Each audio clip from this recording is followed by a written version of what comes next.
Hello tout le monde, bienvenue dans ce septième épisode du podcast Eco Chai.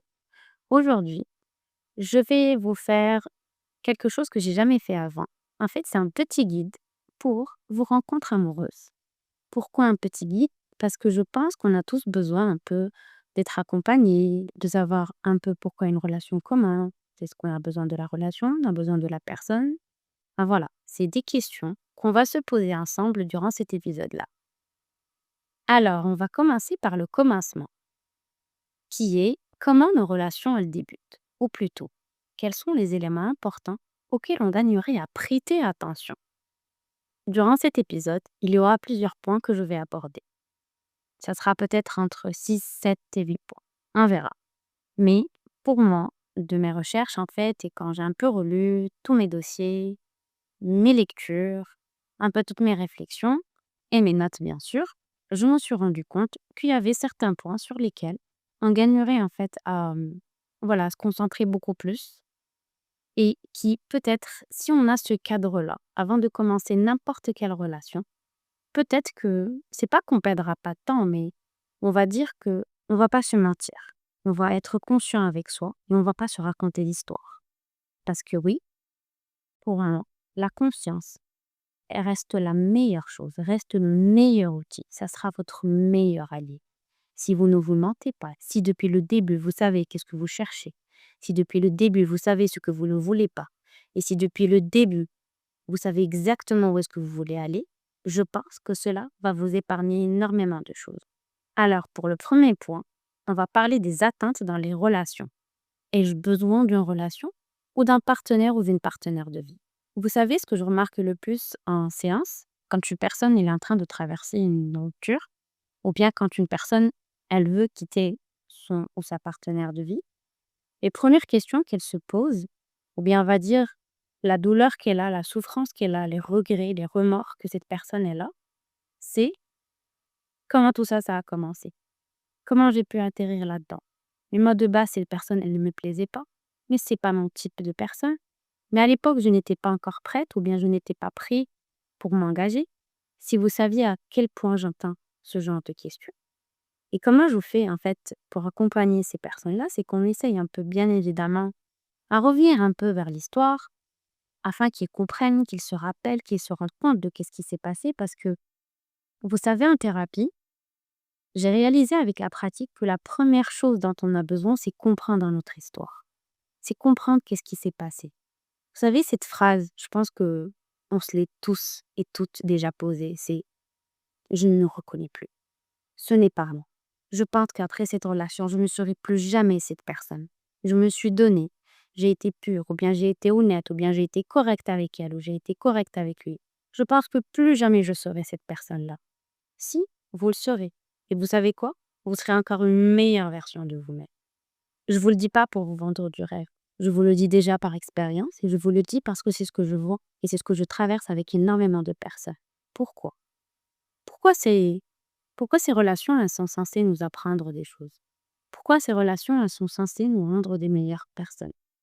Normalement, quand on vit ou quand on traverse une relation qui est finie par une rupture ou bien qui, voilà, qui nous fait souffrir, généralement, il faut faire le point. C'est très important.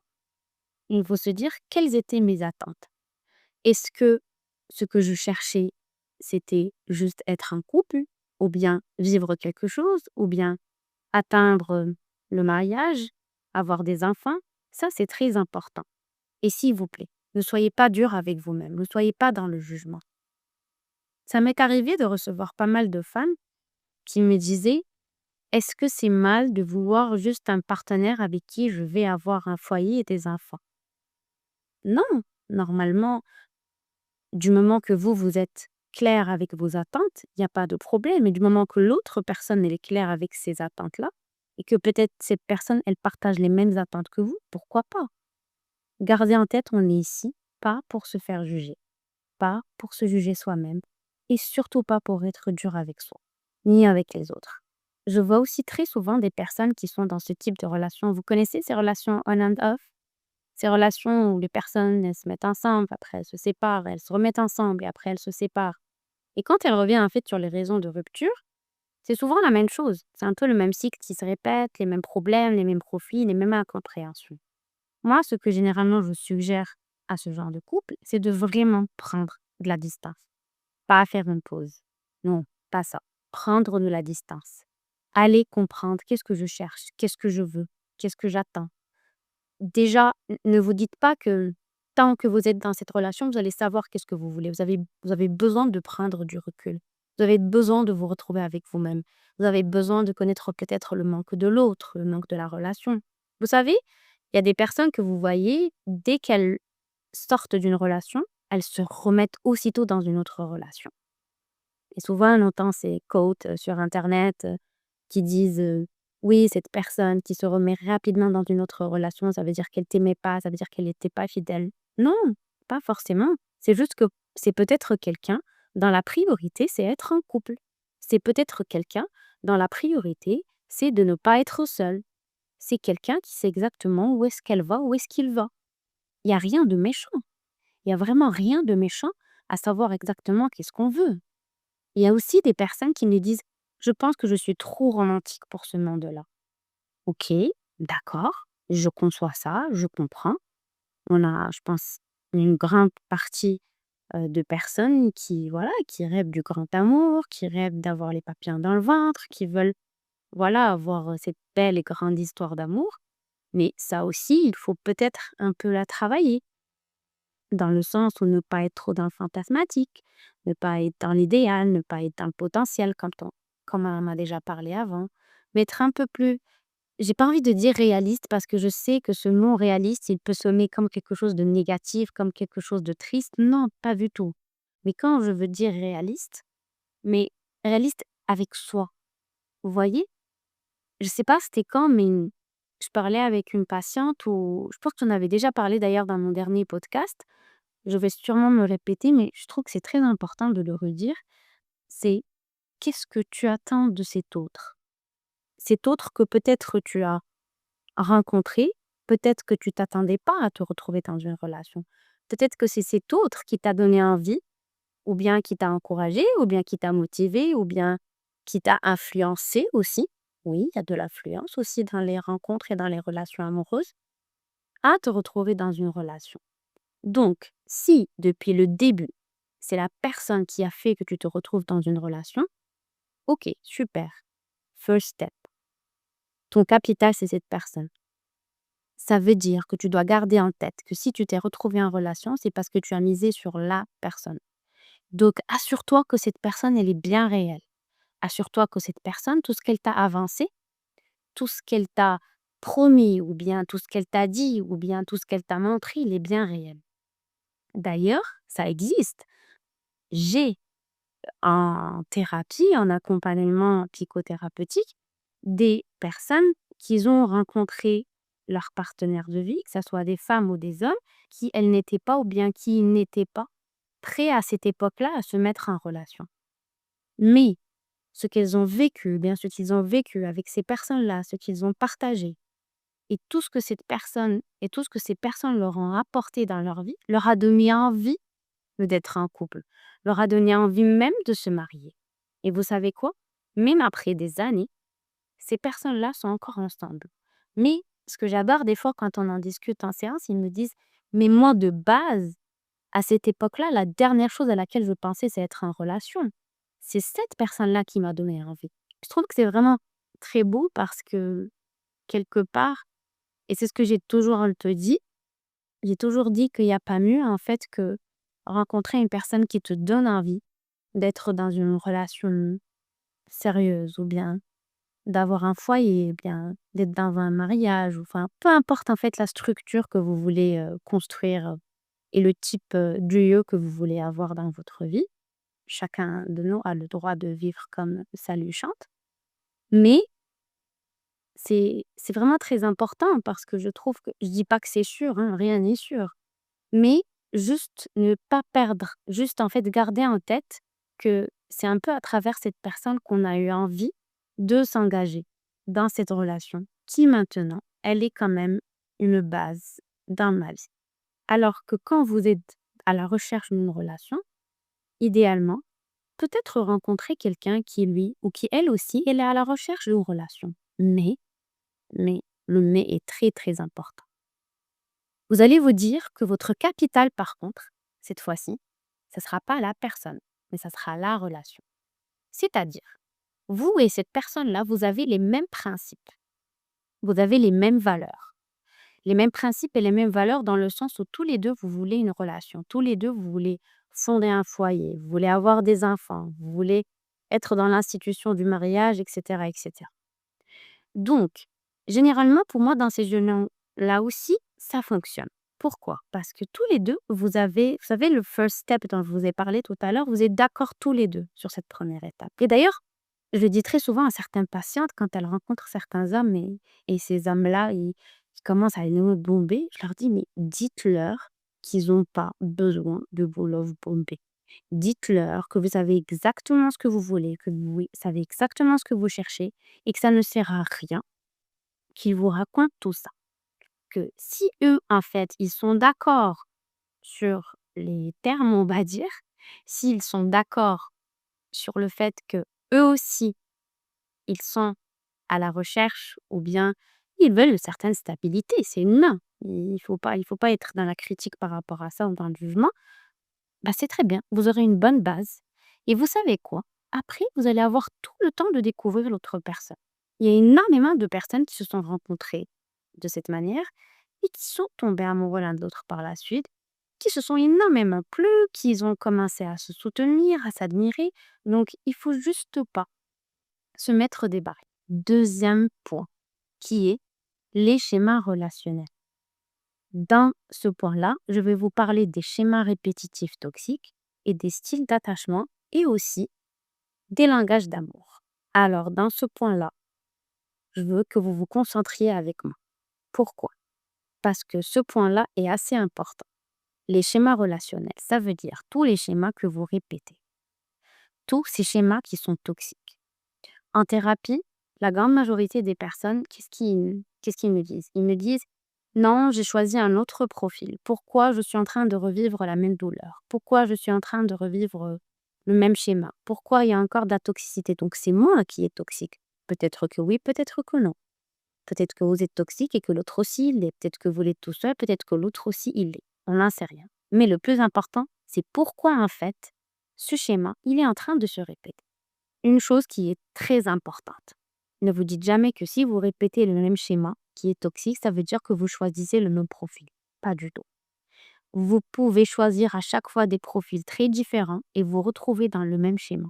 Et vous allez me dire, alors pourquoi?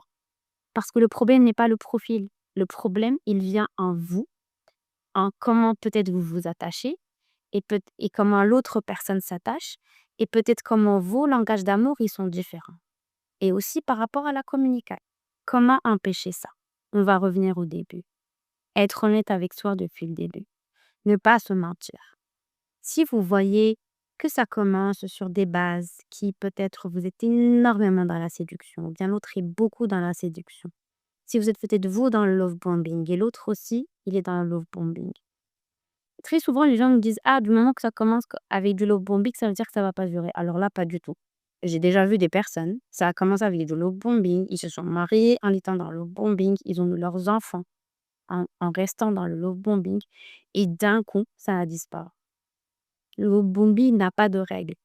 Ça veut pas dire que cette personne, elle vient, elle va te love bomber et elle va disparaître. Pas du tout. En fait, il n'y a pas de règle générale. C'est un fonctionnement. Vous savez, il y a une patiente, il y a quelque temps, on en discutait et elle s'est rendue compte qu'elle faisait du love bombing avec sa famille, avec ses proches, avec ses parents. Quand elle s'en est rendue compte, c'était fascinant parce que moi aussi, je me disais, ok, d'accord, on peut vraiment love bomber même nos parents. C'est un style, c'est un style d'attachement et c'est aussi un langage d'amour. Mais c'est juste qu'il est un peu malsain. Pourquoi il est malsain? Parce que déjà, on se fait du mal à soi, parce que n'oublions pas que la personne qui nous bombe est déjà la première victime d'elle-même, et on fait du mal aux autres. Et on est en train d'installer peut-être quelque chose qui, à la longue, va devenir drainante, fatigante, et qui peut-être ne va pas être fondée et construite sur de bonnes bases. Quand on parle de style d'attachement, on parle bien évidemment des styles d'attachement qui sont évitants, qui sont anxieux. Et c'est vraiment les 2 styles d'attachement qu'on voit le plus. Il y a pas de règle non plus par rapport à ça. Ne vous dites pas que si moi je suis anxieux, l'autre est évitant, ça va pas marcher. Pas du tout. Alors là, si vous apprenez à communiquer, c'est possible. Si vous apprenez à vous dire que l'autre, par exemple, quand il y a un conflit, il a peut-être besoin de ses 12 heures, il a besoin peut-être de ses 24 heures pour s'isoler, d'accord, il y a pas de problème. Du moment qu'on en parle et du moment qu'on y travaille à la langue. Mais vous aussi, si vous sentez que vous êtes trop anxieux ou trop anxieuse, il faut peut-être y travailler. Il faut essayer de se rassurer, de se dire qu'il n'y a rien de mal, que chacun de nous fonctionne à sa manière. Mais un point qui est super important, parce que je le vois très souvent, et j'ai beaucoup de patientes surtout qui viennent m'en parler en me disant peut-être que c'est juste qu'il a besoin de s'isoler. Des fois, il y a de la malveillance, malheureusement. C'est ce qu'on remarque. En fait, il faut vous assurer que votre partenaire ou que votre partenaire, elle n'est pas ou il n'est pas en train d'être malveillant avec nous, qu'il n'y a pas de manipulation derrière. Ça, c'est très, très important. J'en ferai un autre podcast, c'est pas le sujet, mais juste essayer à ce qu'il n'y ait pas de la confusion entre ces concepts-là. Essayez à ce que vous fassiez la différence entre chaque chose. Concernant les langages d'amour, pour moi, c'est beaucoup plus être attentionné ou bien ne pas trop l'être. Peut-être que moi, je peux t'aimer en t'offrant un cadeau, ou bien je peux t'aimer en te préparant à manger, ou bien je peux t'aimer en te rendant un service que toi, tu as du mal à faire. Moi, peut-être que je vais t'aimer en te disant que je t'aime tous les jours. Ça, c'est très important de connaître et de découvrir le langage d'amour de l'autre. Et même si vous avez des langages d'amour qui sont différents, ça ne veut pas dire que ça ne va pas fonctionner non plus. Essayez juste peut-être de découvrir comment l'autre fonctionne. Les langages d'amour, ils viennent généralement de comment on a grandi au sein de notre famille. On a tous, fait, on a tous fait partie de familles dont peut-être il y a des aspects assez pudiques où on n'arrive pas peut-être à dire je t'aime. Comme il y a des familles dans lesquelles on peut se dire je t'aime, on peut se faire des câlins, on peut t'appeler tous les jours. Il y a aussi des familles qui n'ont pas ce besoin d'avoir ce contact quotidien. Ne soyez pas dans le jugement par rapport à l'autre. Attendez de voir. Assurez-vous qu'il n'y a rien de malsain dans ce fonctionnement. C'est pas parce que vous voyez que, par exemple, votre copine, bien que votre copain, il a ce besoin de parler à ses parents tous les jours que automatiquement c'est quelque chose qui est too much pour vous. Attendez de voir. Peut-être que c'est une période qui est juste passagère. Il ne faut pas être trop dans le jugement, d'accord? Et aussi, ne montrez pas ce que vous n'êtes pas. C'est-à-dire, je reçois très souvent des personnes qui me disent: «Oui, là, il y a une rencontre, ça vient de commencer. J'ai pas envie qu'il pense ou j'ai pas envie qu'il pense que je suis très attachée à mes parents. J'ai pas envie qu'il pense que je suis dépendante. Donc j'essaie de prendre mes distances, j'essaie de m'en avoir mes amis». Ne faites pas ça, s'il vous plaît. Restez vous-même. Restez vous-même, ne vous isolez pas de vos proches. Restez la personne que vous êtes. Cette personne, elle va commencer à prendre de la place naturellement. Laissez-la prendre de la place naturellement. Ne forcez pas les choses. Ne mettez pas de la place à quelqu'un qui ne vous a encore rien demandé. À quelqu'un qui vient à peine d'arriver dans votre vie. Vous pouvez lui donner 5% et après lui donner 10%. S'il en réclame, elle en réclame plus, mais en donner encore un peu plus. Mais prenez le temps. Mais je reviendrai à ce point parce que c'est un des points que je vais évoquer. Alors, je voulais aussi parler de la gestion des émotions au sein du couple ou bien la gestion des émotions durant les rencontres. C'est-à-dire, je remarque très souvent que quand les nouvelles rencontres, il y a un stress. Vous savez, un stress, une vulnérabilité lors des premières rencontres. Il y a aussi la peur du rejet.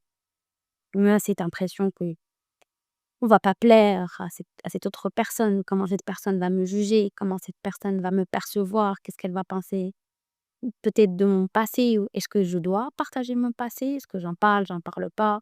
Je Enfin voilà, c'est énormément de choses.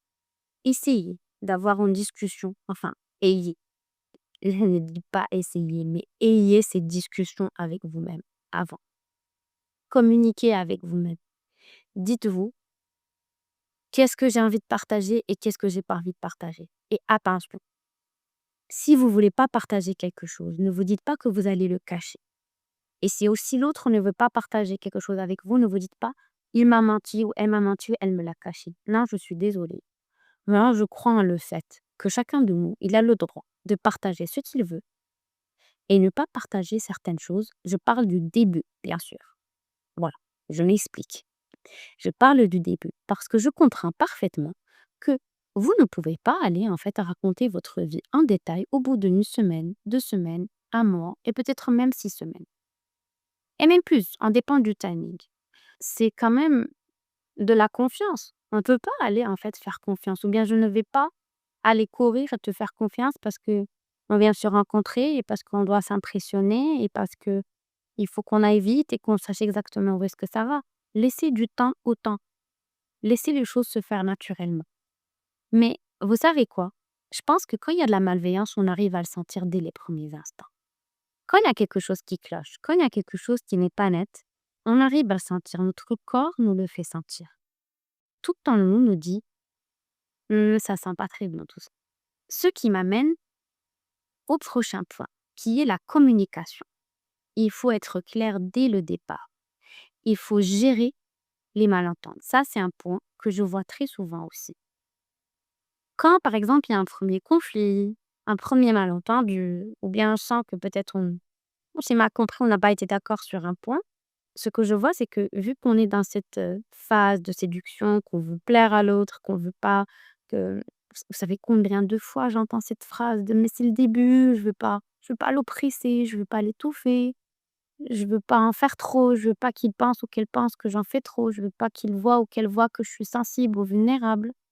Bah pourquoi pas? Pourquoi ne pas montrer qui tu es depuis le début? Et si tu es quelqu'un qui est sensible, tu vas pas cacher ça. Je ne dis pas que je reviens sur le point d'avant. Je ne dis pas qu'il faut vraiment overshare, non, mais montrer, ça veut dire ces réactions qui sont naturelles en vous, ne les limitez pas. Ne ne soyez pas ce que vous n'êtes pas. Ne passez pas un moment désagréable ou inconfortable. Ne soyez pas mal à l'aise. Essayez d'être le naturel. Vous savez, comme si... Vous savez, j'aime beaucoup cet exemple. Quand on est avec les enfants, je trouve qu'on est vraiment très naturel. On n'en fait pas des tonnes. Quand vous êtes avec des enfants qui généralement ils ont 4 ans, 5 ans, 6 ans, parce que bon, je trouve que ces générations d'avant, à partir de 8 ans, ça devient très, voilà, on dirait que c'est des ados. Quand on est avec des enfants, on est vraiment au naturel. Alors imaginez-vous comme si vous étiez avec des enfants, comme si vous n'avez pas besoin d'en faire des tonnes, comme si vous n'avez pas besoin de vous protéger. Et un enfant aussi, vous n'allez pas lui raconter votre vie, mais vous allez être vous. Vous connaissez ces moments de malaise qu'il y a quand on vient de rencontrer quelqu'un, quand c'est les premiers moments et en fait, on ressent une légère anxiété, hein, et on se dit: «Non, c'est normal, ça vient de commencer. Je ne veux pas le mettre ou la mettre mal à l'aise. Je ne veux pas que moi, je sois aussi mal à l'aise. Il faut que j'essaie de contrôler la situation. Il faut que j'essaye d'éviter ça. Il faut qu'on saute ça. Il faut pas qu'on vive ça maintenant». Pourquoi pas? Pourquoi ne pas être, soi-même?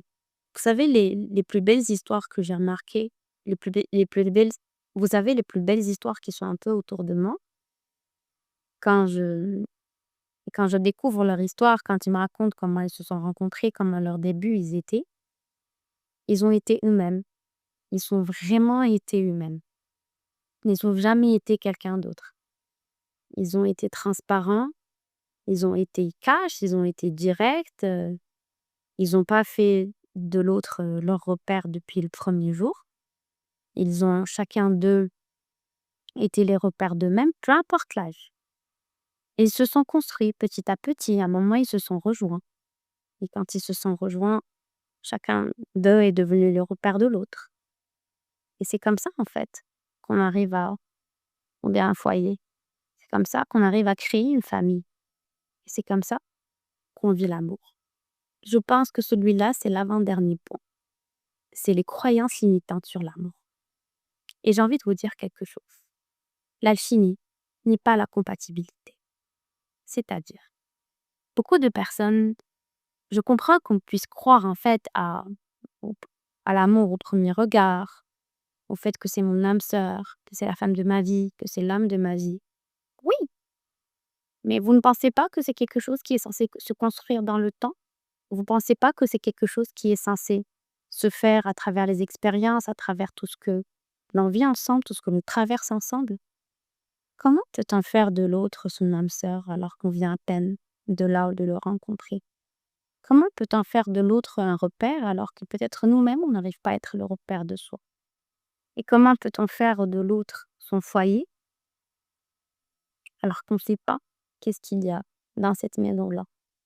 Peut-être que dans cette maison, vous allez étouffer, peut-être que dans cette maison, vous allez brûler, peut-être que dans cette maison, vous allez vous retrouver tellement seul, mais tellement seul que vous allez complètement perdre foi en l'amour. Donc, faites attention là où vous mettez les pieds.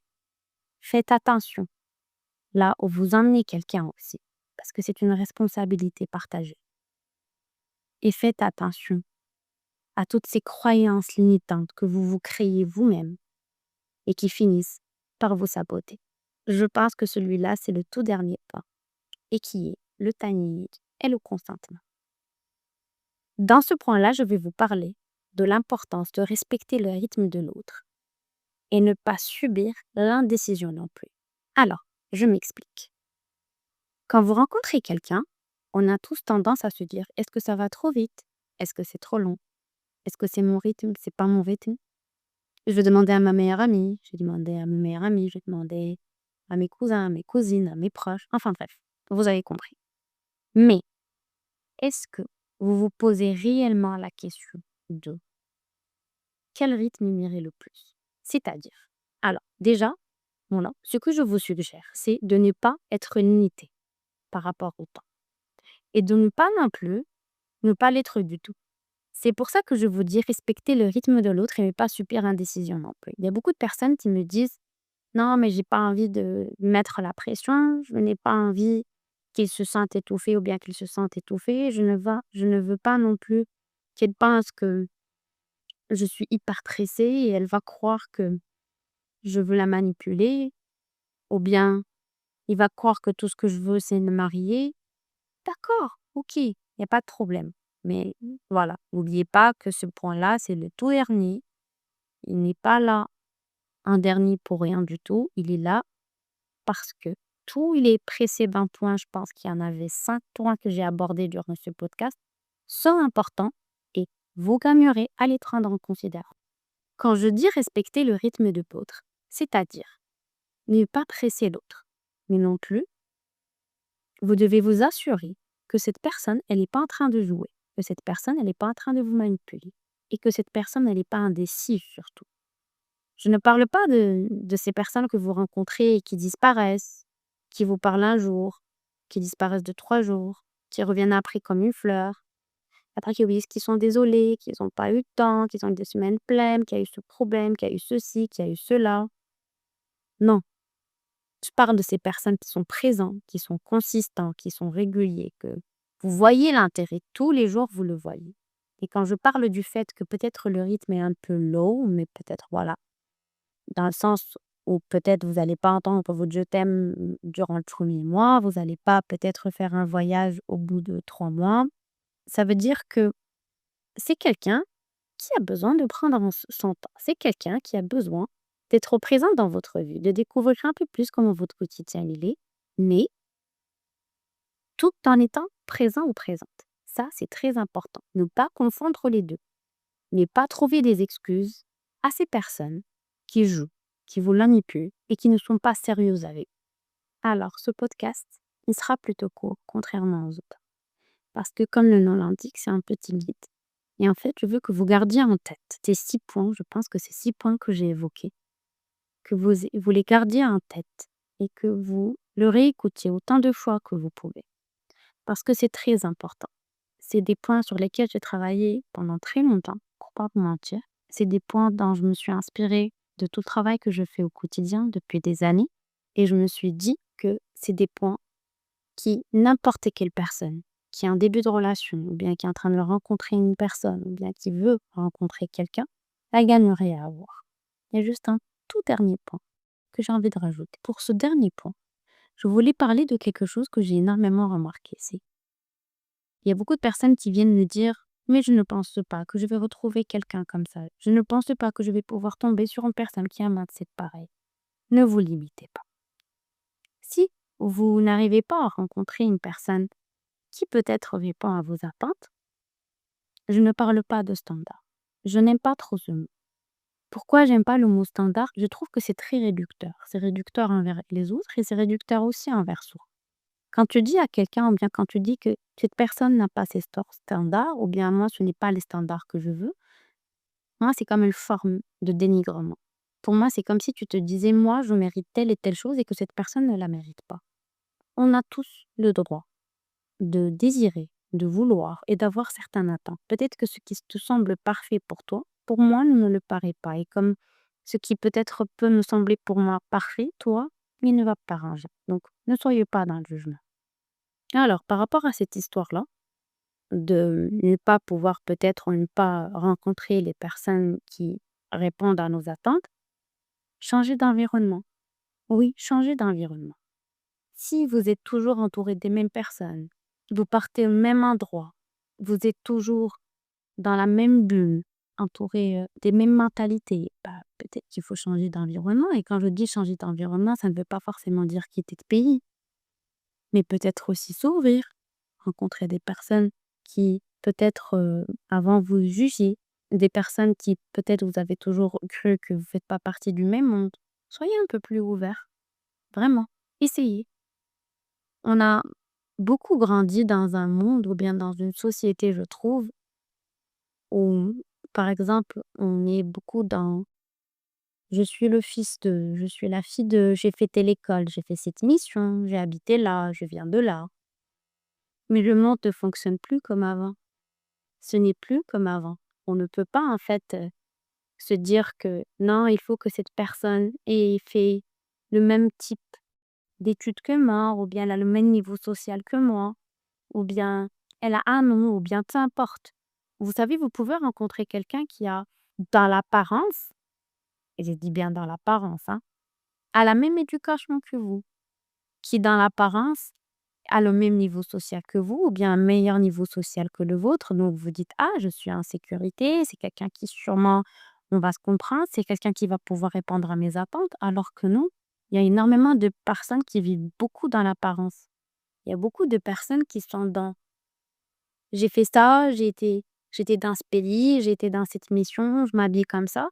Mais dans le quotidien, quand vous allez découvrir ces personnes-là, c'est des personnes qui peut-être ne sont pas généreux, c'est des personnes qui, pour eux, le quotidien, n'a pas à être qualitatif, qui peut-être pour eux, voyager n'est pas important, qui peut-être pour eux, bien manger n'est pas important.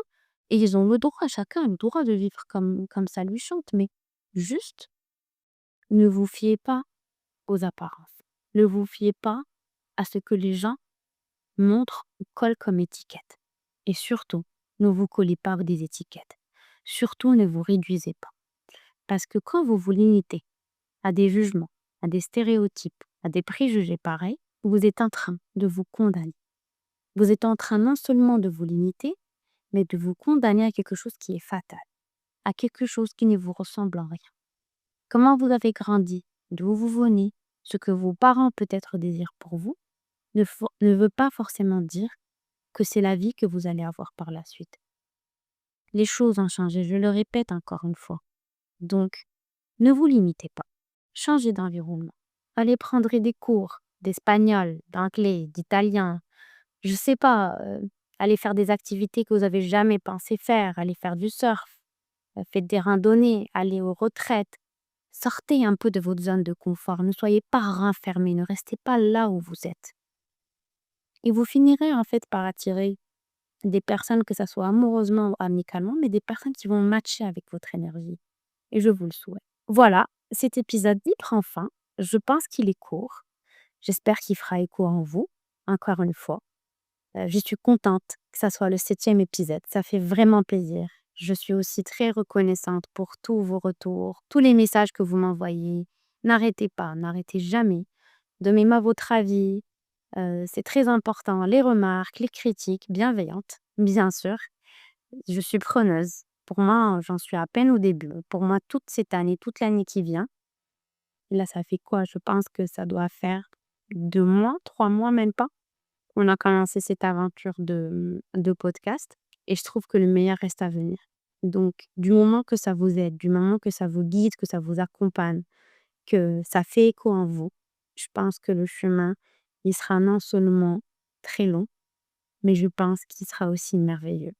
Prenez bien soin de vous d'ici la prochaine fois et à bientôt.